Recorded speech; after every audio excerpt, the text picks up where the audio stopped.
lisez. Vous n'imaginez pas le plaisir que ça va vous procurer. Je le dis avec beaucoup de conviction parce que j'ai moi-même des enfants, j'en ai un qui est lycéen, et c'est devenu un combat, la lecture.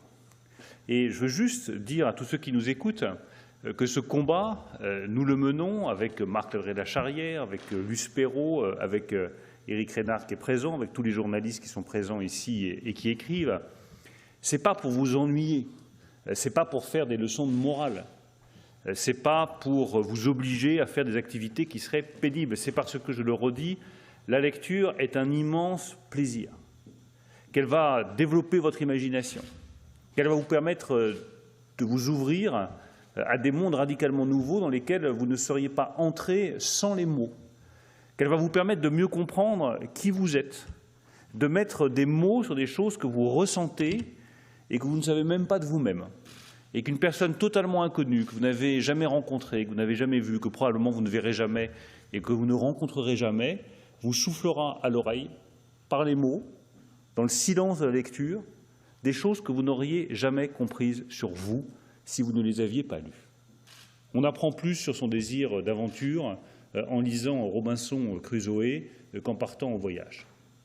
On apprend plus sur le désir et la jalousie qui peut animer le désir et qui est souvent à la base du désir, en lisant Albertine retrouvée ou La prisonnière, qu'en en faisant soi-même l'expérience. Et quand on souffre soi-même de jalousie parce qu'on aime quelqu'un qui ne vous aime pas ou qui est aimé par quelqu'un d'autre, eh bien, il suffit de lire Proust pour comprendre ce que c'est que ce sentiment, de mettre des mots dessus, et ces mots vont vous apaiser.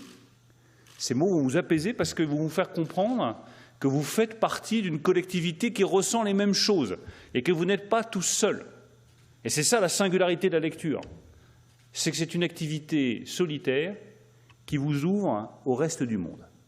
Vous êtes seul et vous n'êtes jamais autant avec tous les autres que lorsque vous lisez un livre. Donc je le redis à tous ceux qui nous écoutent, à tous les jeunes qui nous écoutent, lisez, arrachez-vous aux écrans. Arrachez-vous aux écrans. Les écrans vous dévorent, la lecture vous nourrit. C'est toute la différence. Les écrans vous vident, les livres vous remplissent. C'est toute la différence.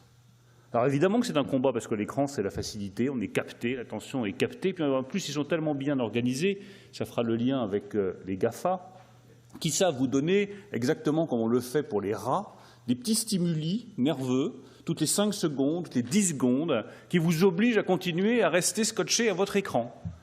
Mais malheureusement, ce n'est pas ça qui vous permettra de développer votre liberté.